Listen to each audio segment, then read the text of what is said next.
thì bữa bữa hồi Zoom tao tao my bang on trên nhiều hiếu như nát xe nhìn ở bữa vào Zoom như yếm 24 Zoom nắng cũng à bữa lông rồi Zoom và ai bảo thế có siêu kinh Zoom à bữa lại đây bao Zoom xe có nhẹ đi đâu thành sang tia thành như xưa thành sinh linh siêu nhảy mình hồ chia nhiệt không nhẹ thế một qua miền yêu từ Giêsu nhảy mình một tan tan nhiễm ba gì tao sẽ đi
bài xíu quỳ gì bài xíu bow down bow before you God every knee will bow before Him màเราtrong cổ dân bây giờ này bố mày kinh sơ dương Romaso the book of Romans chapter 14 verse 11 Romasoจะphải giamจะgiết diệmเนี่ยขณะบุญตัวfor it is written as I live says the Lord to me every knee will bow every tongue will confess to God vậy dù kinh sơ con xíu con như xem chính như cần như mẹ lãng hòa con non xin bỏ ỏi quỷ dìa bài dìa sung duy ỏi nhung dìa xe thịt bù lãng xin thịt bù họ cũng mặc nghe non xin bỏ quỷ dìa lãng bài cũng nghe thịt bù cho sung duy ở con ở nhung liên trọng thịt bù vì hỏi cũng bằng thảo có một họ ta có quỷ dìa bài xíu quỷ dìa bài xíu một thịt bù mua gì thì nhớ quên thì phải có xíu thì phụ nhân bữa mẹ chỉ con đạp kia nhân bữa mẹ dù bữa thì họ nói kiến không mua so put God first in your life when you are tired put God first mua cho xíu Giêsu cho bữa xíu thì phụ ăn đàm ăn thứ nhất nhân bữa mẹ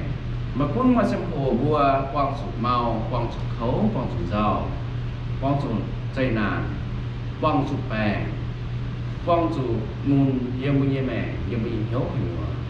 mua mất tu là khổ mua tự to xéo thì tu yếm bùi mẹ đạm kia yếm bùi diêu đạm kia như nhung vậy dù ni hai thèn tới mua không bùi hiếu hay mà chịu nhiều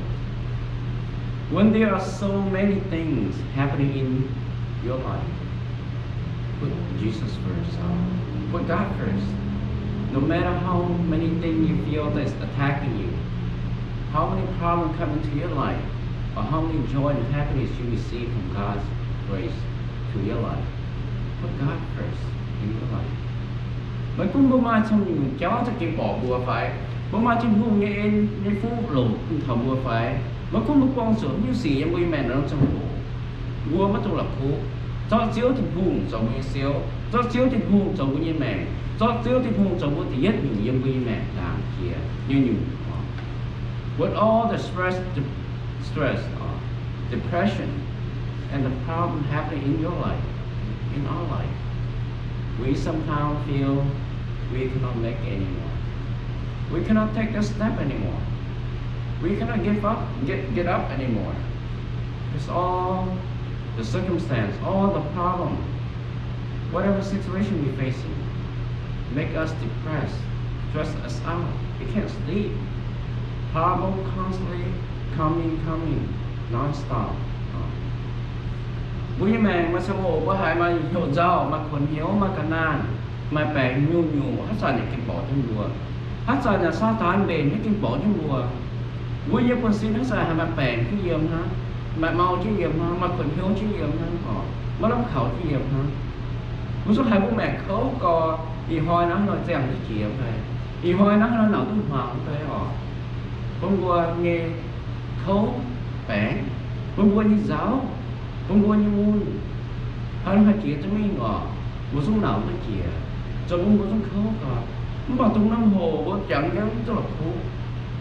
bố chỉ cho một xíu thành vùng nhưng bố giận hiền bố giận cho đi thành vùng rồi bố xíu cũng với mẹ làm kia nhưng do you have a dream, a desire, a goal that you wanted, that you always wanted to have? We have those. Một tụi mai bố như hiếu ở lồng nghề như vậy phải, bố lồng vì hiếu ở tu nghề bố mai như vậy. Chỉ có vì hiếu bố mai người ta cháu vì dream mà bố tu hiếu, vì hiếu ở lồng tu, bố chỗ họ nó chỗ, tụi bố lồng nghề bố tu nghề. Mua cho chiếu thì hùng ăn cái cũng là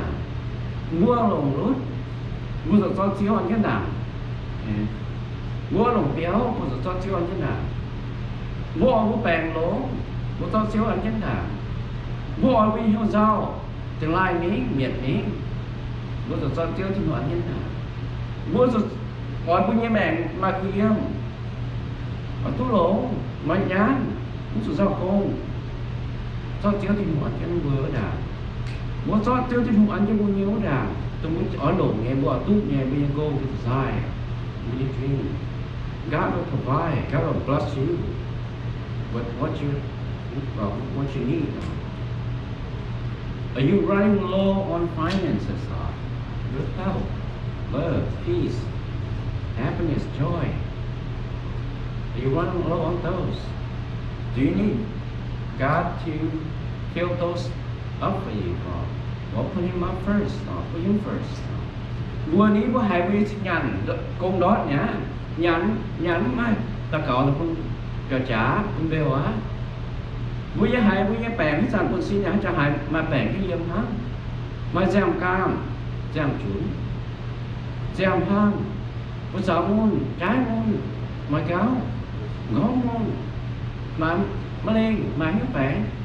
bữa hai bữa con xin cũng hai bèn hả bữa hai bữa như mèn khai mai gì nhiều tạm hả cũng hai mà giàu hả có bữa hai bữa tới bữa sổ chứ gì bữa con xin hê chứ gì bữa giờ hoang tỏ chú thông hê chứ gì bữa phụ chuyên ông hộ hê chứ gì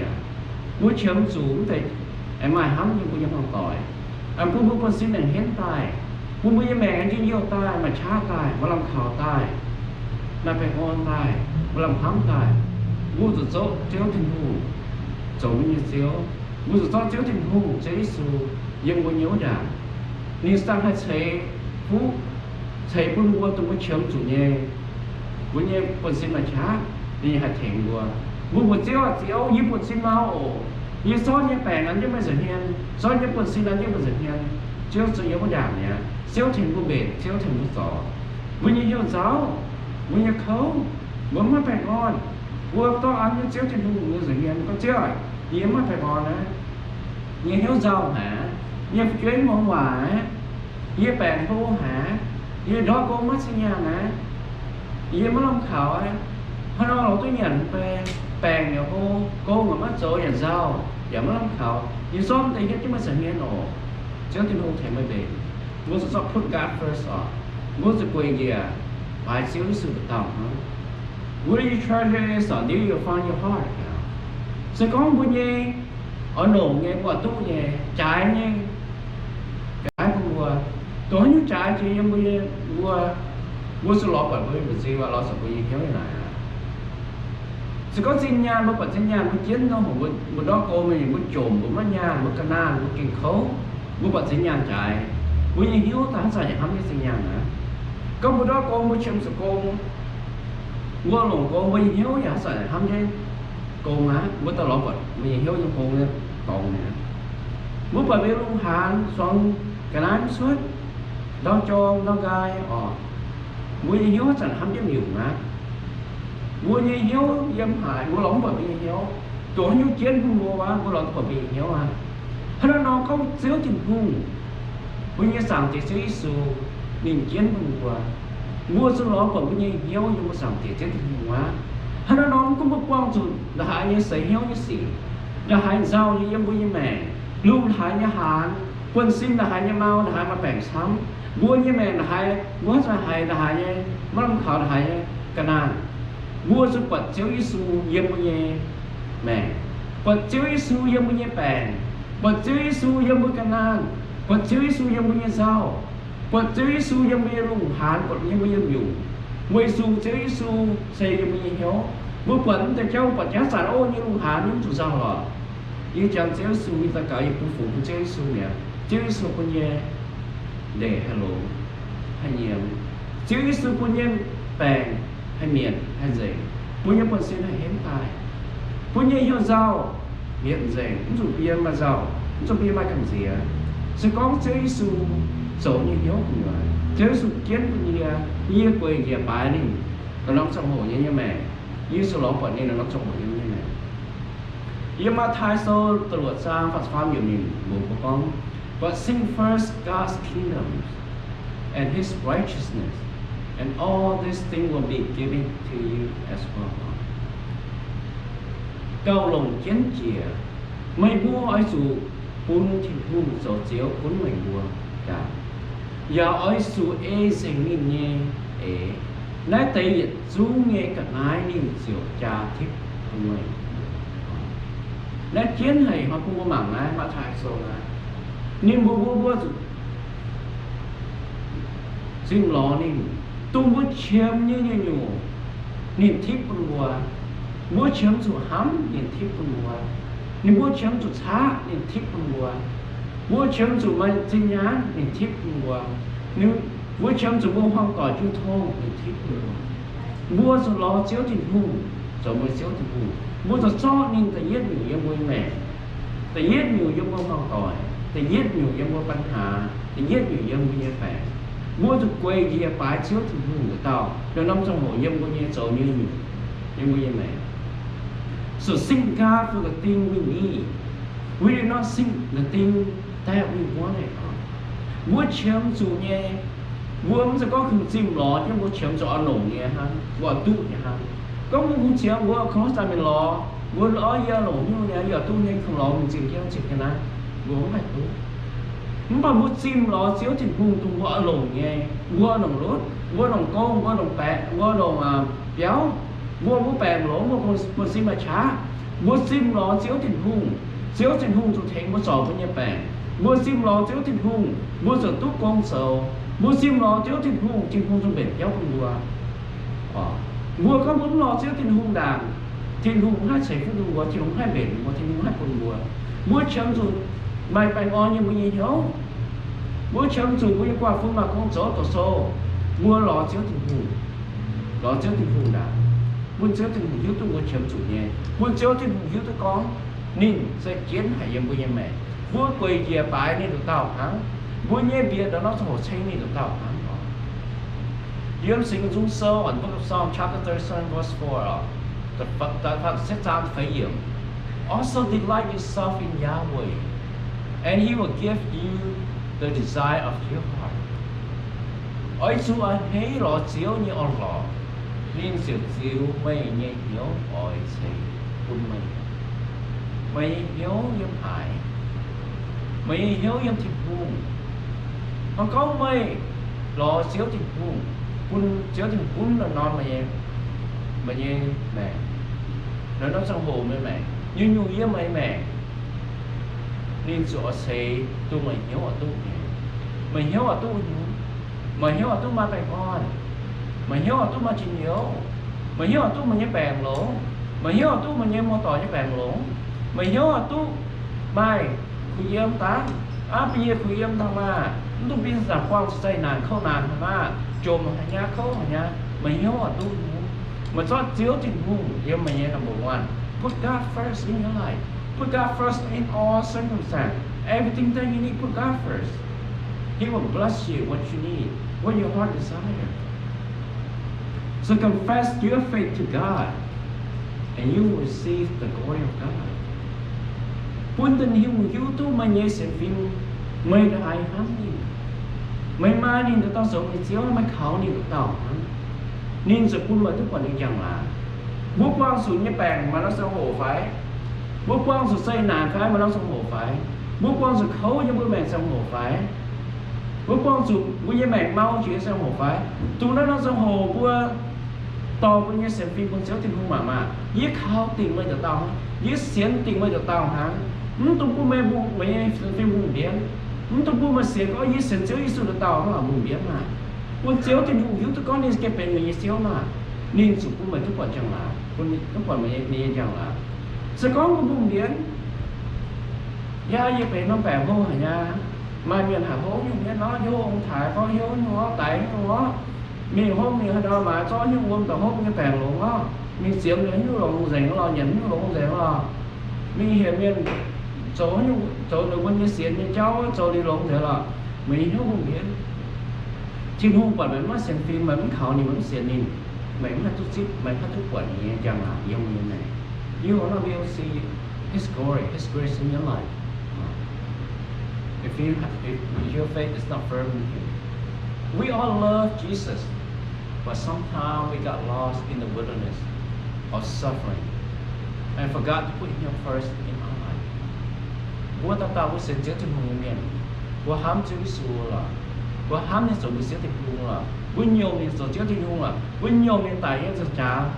vậy bữa như suy là bữa tu xeo mẹ như mình như là nó mà xeo hồ bây giờ nó còn kén mà kinh bỏ chấm hả kinh bỏ bữa như mẹ mà ngoài chấm hả kinh bỏ bữa như mẹ số bữa mua ở chủ hát ra nhà tia khấu kinh nghiệm hát ra nhà dâu kinh nghiệm hát ra nhà mà bữa mùi những cái bữa mình có kinh nghiệm ha bữa mua sao bữa nó khảo kinh nghiệm ha số bữa mua rất là khú chéo thì hùng rằng rõ chéo thì hùng yên bữa giải huyền cũng chẳng rõ chéo thì hùng yên bữa nhẹ bữa mùi chỉ có giải huyền cũng chẳng rõ chéo thì hùng yên bữa nhẹ sao bữa nhẹ giải huyền buôn thành niên bể bữa hát ra nhà không bóng cái thể cháu nha không bóng như như từ nó giàu á như từ nó mất bèn nó như từ nó chơi nà nó như từ nó hết ra nhà cùng hai với do nó long khảo kinh nghiệm nó cho không thể cháu đặt tiền bỏ trên buồn nó chồng mua mẹ mua chồng mua lấy cô trên hùng chẳng là khu nhìn là hành kiến của người mẹ so what is most important and you will and what you love the most in your life first on họ nói kiến hay con mua rồi do tôi thấy kiến hay dân của như mẹ tôi như vậy sắm khăn hay dân của như mẹ mua rồi do tại dân chứ của như mẹ đảm mà thầy báo nó có gì rồi do như tôi nhìn như mẹ đảm như cả hắn như tôi nhìn có chính trị có gì rồi do như phụ chuối như mẹ đảm chỉ là như phụ chuối cả chính trị của nhiều như rồi do như mua tỏi chứ như mẹ là như mua tỏi cả chính trị của nhiều như rồi do như cô mà chính trị của nhiều là như cô của chính trị như mẹ muốn bà con họp chỉ có mua tú mua nhiều phong tỏi mai mà chân vui mua tú mua nhiều phụ chuối bèn lỗ mà chỉ vô mà con số tục số quay mua tú mua tông nhiên má bèn nó xây nàn nó sầm hồ nó sụt rào như vui mẹ mua so với nhà áo với gồm chuối phụ nữ tú đi nhiều cầu lông có lỗ mua đồ uống sụt rào như nuôi mẹ mua cho chiếu thì buồn như vui mẹ chính trị rồi chính trị như vui mẹ đàn chỉ như nhiều đàn chỉ vô phong tỏi đàn chỉ vô tông nhiên đàn chỉ vô phụ chuối đàn chỉ vô mua tỏi rồi với số một số thiên hùng nhân trước nằm như sự hiện thiên hùng cầu nằm qua chấm rồi xong men tỏ sâu nằm qua chấm rồi công nằm qua chấm rồi nằm qua giòn nằm qua bé nằm qua chấm rồi nhúng nằm qua chấm rồi thiên hùng nghe bài oan biển quá mẹ mà số nằm qua ăn chứ nằm qua như thiên hùng sự hiện ăn đàn thiên hùng thành qua nếu mà chấm rồi nghe thiên hùng rồi thành luôn sẽ quân nằm qua với số thiên hùng quản với nghe hiếu của chó thì em mình hiếu đẳng nên chính trị như bây giờ mẹ còn chính trị cũng hoàn toàn nên cho cô lông cũng hoàn toàn cô lông bây giờ hiếu tụi bây hiếu ở tú như ở bể như ở bể là không vừa so everything in your life can be gone in the blink of your eye đó chuyện này phải chuyện nào muốn mua là hại những cút soi có mà cô là hại những lộ mua tâm nhiên là hại những hắn mua mua chuối là hại những hắn mua tỏi là hại những hắn mua chụp băng là hại những lộ mà bây giờ giết bây giờ gì hả một số hành tính để em có thể nhận diện như bây giờ mẹ mua hắn hay nhận diện mua thứ tôi mua hết sẵn hay đó cô yêu hoa như mà nhé yêu sợ cô số như mà nhé cái tỷ xuống mà nhỉ yêu tôi xin như con xin lộn yêu trời tôi đang bèn cả rồi số như phong tỏi lộn rồi như thấy phong tỏi nó còn nhỉ rồi số như chế món ngoài rồi chế nông hồ nhỉ mua tu như cái nói là cái hai mua như mẹ hai thằng ngoài hai miền như mẹ xếp mà xếp trên buồn một số này cái buồn mẹ thì cũng như vừa hay đó thì nên hai thằng ngoài như mẹ do you love God do you really love God mua có một hám thì hùng rồi tao có sao với mẹ cả mua skin hám mua skin hám như nó phải mua skin cho nó một quan với mẹ phải mua skin sống thì nhất mình với mẹ phải mua hám một cả sao mà như một cả sau nhận ra mua he answered you shall love the Lord your God with all your heart with all your heart and not love it with all your soul